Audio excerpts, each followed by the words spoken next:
Watching out for you, this is NewsWatch 12 at 6. Breaking news tonight out of Portland. Sheriff's deputies are reporting a gunman opened fire sometime around 3:30 this afternoon in the Clackamas County Mall as it was filled with holiday shoppers. Now, police say at least 2 people have been killed in that shooting. Another's been transported to the hospital in traumatic condition. And the Clackamas County Sheriff's Office is also now saying that gunman was killed in the incident as well. In a press conference that ended just minutes ago, authorities said there are still more than 100 officers on this scene trying to make sure everyone is safe and secured. Right now our focus is we have nearly 100 officers here from city, state, federal, local law enforcement and teams carefully searching the mall for anybody else who might be injured, anybody else who's hidden in there, and we will search this entire mall until we are certain that it is secure and everybody has been removed. Witnesses tell the ABC affiliate in Portland they saw the gunman with a rifle wearing a camouflage outfit and mask, and they saw people screaming and grabbing children trying to run out of the mall. A reporter with the Portland ABC affiliate says a Santa Claus in the mall dropped to his knees when the shooting began, but it's not clear if he was hit. In response to this incident, Oregon Senator Jeff Merkley has already released a statement saying, quote, to have an ordinary December afternoon at the mall descend into a scene of murder and terror is absolutely devastating. The senator says that his thoughts and prayers tonight are with the victims, their loved ones, and all who've been affected by this terrible act of violence. End quote. Now stay with NewsWatch 12. We will have more on the shooting at the Clackamas Town Center Mall as police release that information. Watching out for you, this is NewsWatch 12 this morning. Good morning. The 5th largest earthquake in recorded history has struck off the coast of Japan, causing widespread devastation. The Oregon and California coasts are under tsunami warnings and advisories. We have complete team coverage today on this breaking news. We, of course, begin on the coast where tsunami warnings woke up many people. Curry County has officially issued a warning to residents living in tsunami coastal areas to move inland and to higher ground. The sheriff has also ordered people off of the beaches, out of the harbors and the marinas as well.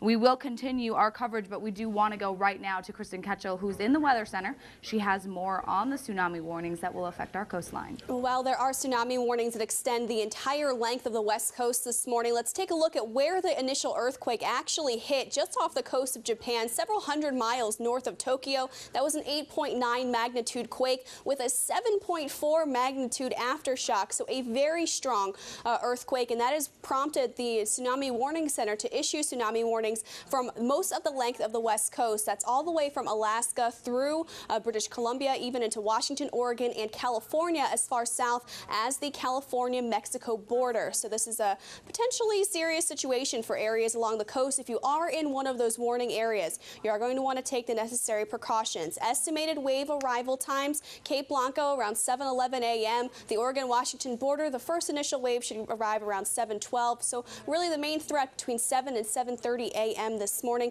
You're going to want to pay attention to your local emergency officials for more information. Right now outside, as far as our weather goes, we are 41 in Brookings, 35 in Medford, and 26 degrees in Klamath Falls. And this afternoon we will see partly to mostly cloudy skies. 57 will be our high temperature in Medford, 48 in Klamath Falls, and 52 degrees in Brookings. I'll be back in a few minutes with a look at what you can expect for this weekend and additional coverage of the tsunami and earthquake in Japan. All right, looking forward to it. Thank you so much, Kristen.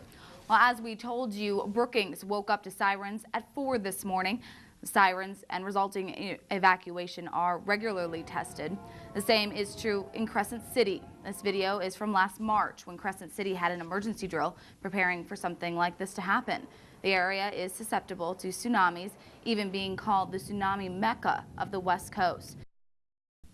Well, a man that's lived on the Hawaii beach for 30 years says overnight he has seen police officers and firefighters out like never before.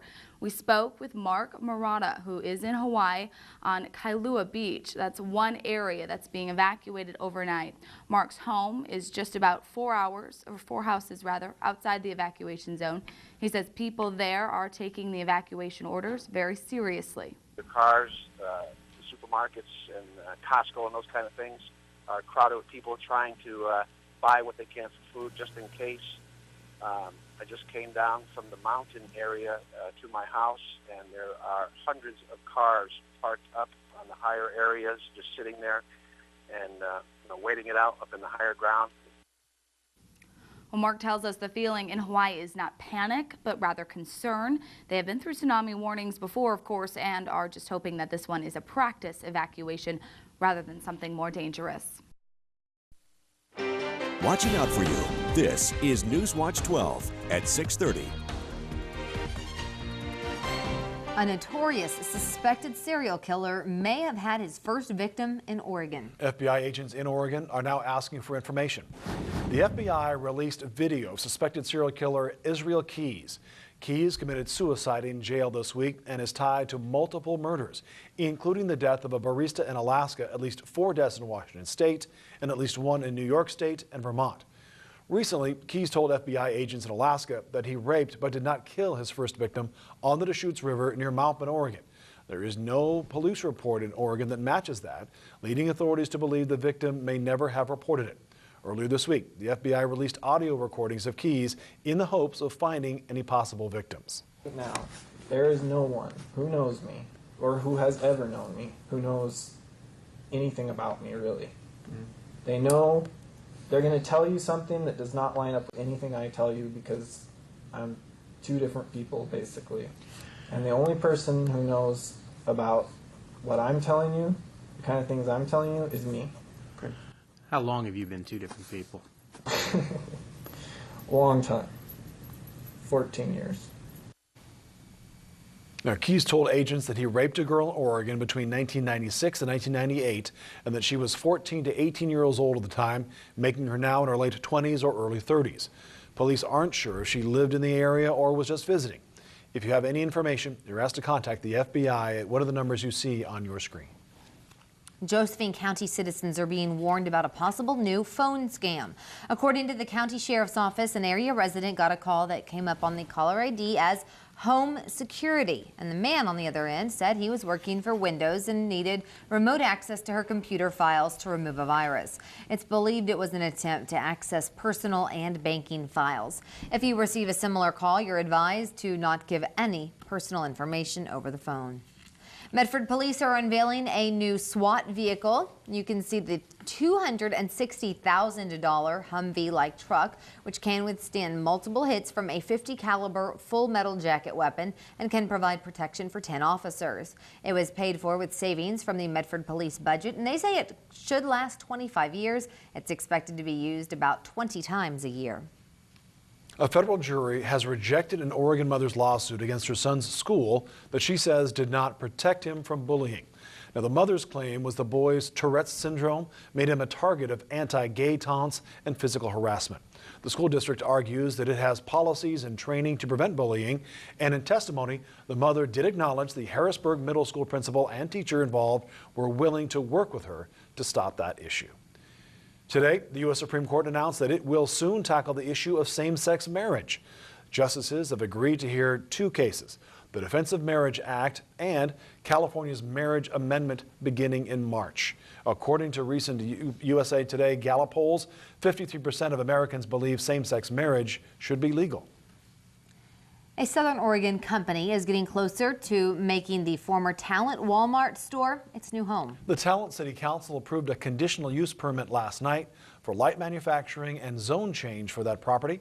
And NewsWatch 12's Sharon Coe is live in the newsroom now with more on what's next in the company's plan after the approval. The CEO of Bramo says by spring, the company could be moving into the former Talent Walmart store, and the production side will be the first to go in. The company plans to move over its research and development team and sales headquarters later. The old Walmart store doesn't look like a Walmart store anymore. The building is painted over and the store is emptied out. The CEO says the Bramo team is coming up with a layout and design plan of how the new facility will look. The whole team has had their input on it, and we're getting closer to what that is. The architects are kind of working on renderings and designs for that, and then we'll go back to the city to get actual building permits for the changes. It was back in July when Bramo announced it was buying the building. Now today, the company popped some champagne. The team is celebrating another milestone. The first customers in California received Bramo's Impulse bike. That's the only bike in the world that can go 100 miles an hour with a 100-mile range. Live in the newsroom, Sharon Coe, NewsWatch 12. An Alaska senator is asking for $15 million from a federal disaster relief package going to Superstorm Sandy to help the West Coast deal with debris coming from last year's Japanese tsunami and earthquake. Senator Mark Begich says the impact from the tsunami debris is just as much of a natural disaster as a hurricane. It's just unfolding in slow motion. Oregon senators are also asking the president to put some of that Sandy relief money aside for Oregon farmers and ranchers hit hard by this summer's wildfires. Lawmakers in Salem are trying again to ban plastic grocery bags statewide.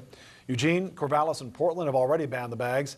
The bill is back in the Oregon Senate now, but does not have a sponsor yet. Supporters are hoping when Democrats take over the House, that proposal will have better luck this time around. Ski season's in full swing in Southern Oregon, and NewsWatch 12 is giving you the chance to win prizes that will get you geared up for the slopes. From now until December 14th, watch during the first commercial break of the 6:30 p.m. newscast for the code word of the day. Then log on to kdrv.com where you can enter the word you'll see. The lucky winner of NewsWatch 12's winter ski giveaway will get a $500 gift card to the Rogue Ski Shop and 2 season passes to Mount Ashland.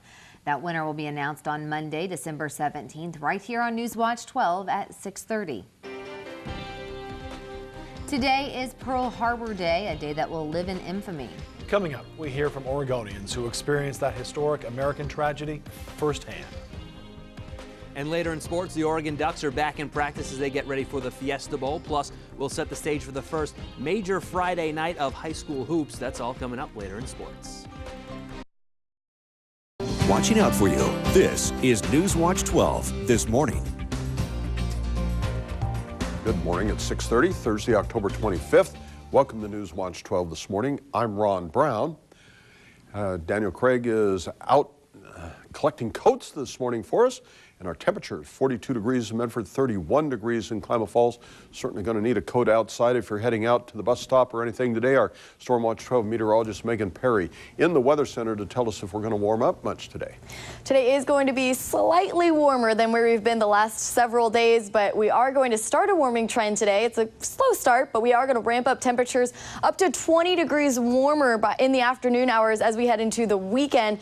But right now across the area, still chilly temperatures, very similar to what we've been dealing with as we head into the next several days. These overnight lows are going to drop tonight, but then start to warm up as well. On our Stormwatch 12 satellite and radar loop, not much showing up here, but we do have quite a few low-level clouds that aren't showing up on our satellite image here. So pretty much dealing with mostly cloudy skies through the morning hours as you're heading out to the bus stop as well. Possibly some of those clouds bringing some light showers to the area, most of those staying at the coast, thinking that that chance is going to be decreasing as we head in the next couple of days, hours, because we have not seen many showers this morning, but that chance is there. Cold start to the basin as you head into the afternoon hours. We're going to be drying out, and as we head through the next several days, we are going to be bringing in a chance for rain again. Not expecting much snow, though. I'll look at your 7-day forecast in just a few minutes. All right, we'll talk to you a little bit later. Thanks. Well, temperatures are really starting to drop outside. You've certainly noticed that this week. That means it's time to bundle up. Our own NewsWatch 12, Danielle Craig, is live in North Medford to tell us how we can make sure local children are able to stay warm this winter. Danielle? You just heard Megan talk about how cool it is outside. It really is that cold. You can see my breath in the air. And when you leave your house this morning, I want you to think about the local child in need that may be facing these temperatures without a coat. And these temperatures are going to get a lot cooler as winter begins. So that's why you need to come out here, take part in our final day of our Coats for Kids campaign. It is your last chance to donate. NewsWatch 12 will be out at the North Medford Fred Meyer all day long, collecting your last-minute donations. And if you can't make it out here to the North Medford Fred Meyer location, we have several other locations throughout Southern Oregon in Jackson, Josephine, and Klamath counties. That full list is on our website, kdrv.com. We also show some of those locations throughout the newscast as we go into the breaks. Again, this is your final day to donate. If you have that little stack in your house you've been planning to donate, now is the time. Grab that stack on your way into work today and just stop by. We will come to your car window and grab your coats for you and throw them in the bin for you. You won't even have to get out. Again, North Medford, Fred Meyer is where we are today in Medford. Danielle Craig, NewsWatch 12. Oh, the service we offer. All right, we'll talk later. Thanks. Well, an autopsy is revealing the cause of death for a cab driver murdered in Medford last weekend. Deputy State Medical Examiner ruled that William Hewson's death is a homicide, saying a gunshot wound to the head killed 58-year-old Hewson. Hewson's body was found Sunday morning off Vilas Road in Medford. Since then, investigators have received about 80 tips on the case. They are still searching for the killer. Well, he's described, this suspect is described as a white man. He should be between 25 and 35 years old, said to be just over 6 feet tall, somewhere between 170 and 190 pounds. Police say, although his skin is fair and clean-shaven, he does have acne and is pockmarked. That night, witnesses told police the suspect was wearing a black baseball hat and a black Carhartt-style coat and jeans. Man accused of opening fire in a Colorado movie theater is expected to be in court again today. James Holmes is scheduled for a status hearing today. Prosecutors are still processing thousands of pages of medical records, but they think they'll be ready for a hearing next month. Holmes is charged with killing 12 people and wounding 58 others. He is yet to enter a plea. Jackson County voters are already casting ballots for this November's election, as are most other counties in Oregon. County officials say earlier this week they received more than 6,000 ballots in Jackson County. Ballots remain sealed, but they have been sorted to speed up the counting process. Once the ballots begin to be counted, ballots can be mailed into the county elections office, or they can be dropped off at 24-hour drop boxes located throughout the area and around the state. Drop boxes open on Monday. President Obama will cast his ballot today in Chicago. The president will be participating in early voting in his home state of Illinois. He becomes the first president in history to cast his vote before Election Day. That's not the only stop the president will be making during the last couple weeks on the campaign trail. That means long trips for Air Force One. According to travelmath.com, President Obama expected to fly nearly 4,000 miles today. Today, along with a stop in Chicago, the president will be heading back to Washington, D.C. Well, everything in Texas seems to be bigger, even the speed limits. Starting this week, a highway in Texas opens that allows drivers to go 85 miles an hour legally. That's the fastest speed limit in the entire Western Hemisphere. According to the Insurance Institute for Highway Safety, 35 states have raised speed limits to 70 miles an hour or higher. Some local politicians in our area have been pushing to have speeds on I-5 raised from 65 to 75. At 65 miles an hour, Oregon has the slowest freeway speed limits west of the Mississippi River. Well, Hurricane Sandy is on the move this morning, heading for the east coast of the U.S. We take a look here, you can see how the storm affected Jamaica yesterday. It'll probably be hitting eastern Cuba sometime this morning. Could also have an impact on Florida. Sandy is the 18th named storm of the Atlantic hurricane season this year.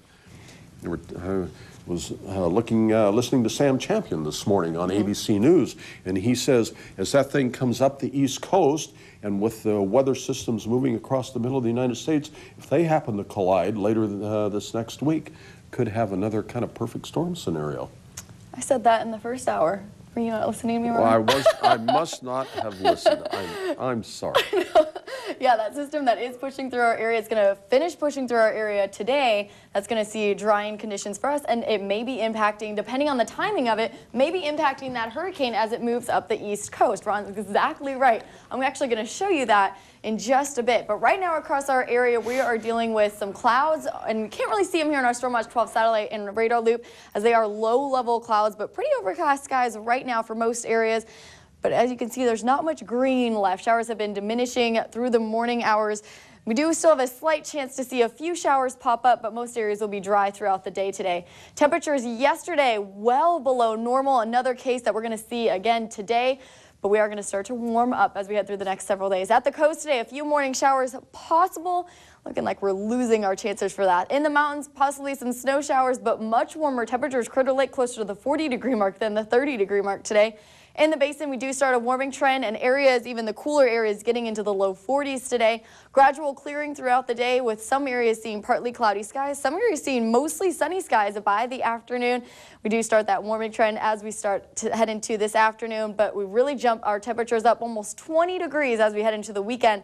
I'll have a look at your full forecast coming up, as well as a look at Hurricane Sandy and its location. But first, let's take a live look at what Hurricane Sandy has been doing out in Florida. It's just some waves there in Florida.